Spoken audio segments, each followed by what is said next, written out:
Olá, nono ano! Nas últimas aulas, nós aprendemos sobre as famílias da tabela periódica e também sobre os períodos. Não sei se você está lembrado, as famílias são as colunas da tabela periódica, nós temos no total de 18 colunas. E os períodos são as linhas, temos no total 7 períodos, ou seja, 7 linhas. Na aula de hoje, nós vamos aprender um pouco mais sobre um outro tipo de classificação, uma classificação mais simples, que coloca os elementos químicos em metais, não metais e gases nobres. Além disso, nós vamos também aprender a localizar os elementos químicos na tabela periódica. Então, vem comigo!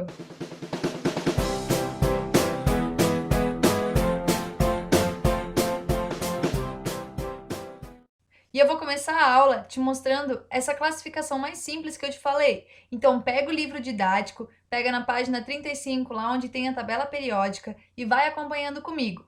Então, como vocês podem ver, o maior grupo que nós temos é o grupo dos metais. Aqui no meu slide está representado em verde. Lá na tabela periódica de vocês, do livro didático, eu tenho ele aqui, ó. Ela está representada em roxo, tá? Então, todos esses elementos químicos que vocês veem aqui na tabela periódica em roxo são elementos químicos que fazem parte do grupo dos metais.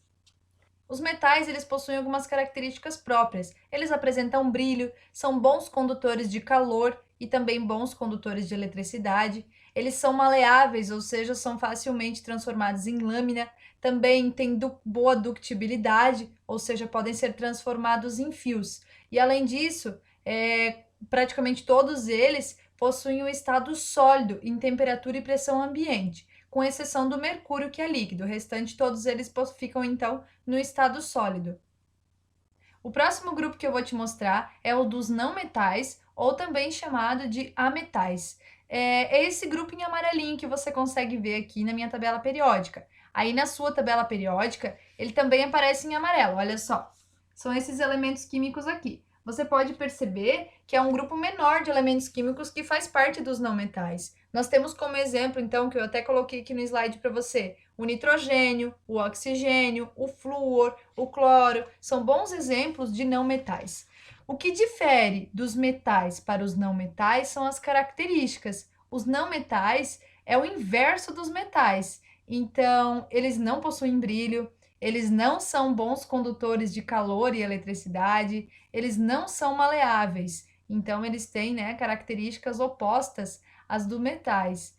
Outra coisa que eu tenho que te falar é que os ametais, eu não sei se você percebeu, ele tem uma letrinha A na frente, né? Ametal. Esse A significa não, então é o mesmo que dizer não metal.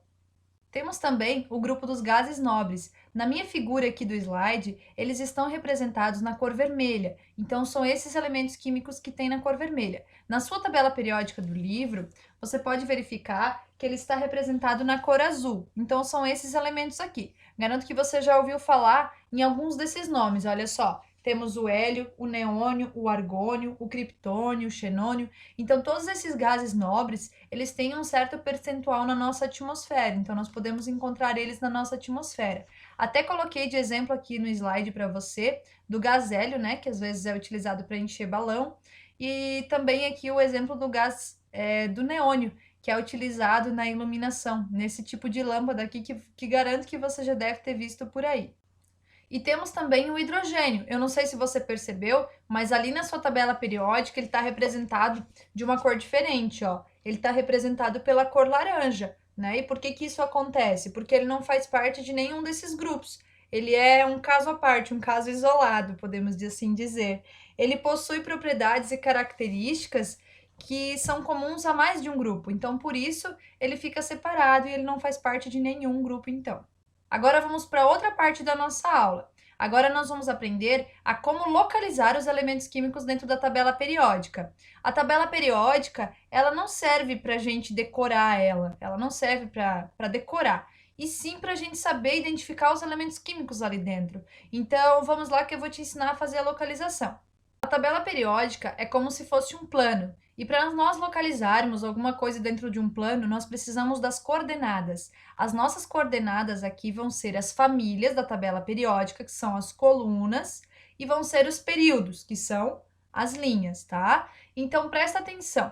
Se eu te perguntasse para localizar o elemento químico que fica na família 2, que é a família dos metais alcalinos terrosos, e no quarto período, que elemento químico seria esse? Olha só a pergunta que eu te fiz. Qual é o elemento químico que fica na família 2 e no quarto período da tabela periódica? Quer ver como é fácil localizar? Olha só, eu circulei em vermelho aqui para você. Essa é a família 2 da tabela periódica, também chamada da família dos metais alcalinos terrosos, e esse é o quarto período. Então, o elemento químico que se encontra na família 2 e no quarto período é o cálcio. Viu só como é fácil? Nossa aula vai chegando ao fim, nono ano. Espero que você tenha conseguido compreender um pouquinho sobre a classificação dos metais, não metais, gases nobres, sobre o hidrogênio. E espero também que você tenha entendido como é que se localiza e se identifica um elemento químico dentro da tabela periódica. Agora é hora de você colocar tudo isso em prática. Então entra lá no portal do aluno, acesse a sua atividade do dia. Qualquer dúvida, por favor, me chame que eu estou à sua disposição. Até a próxima e tchau, tchau!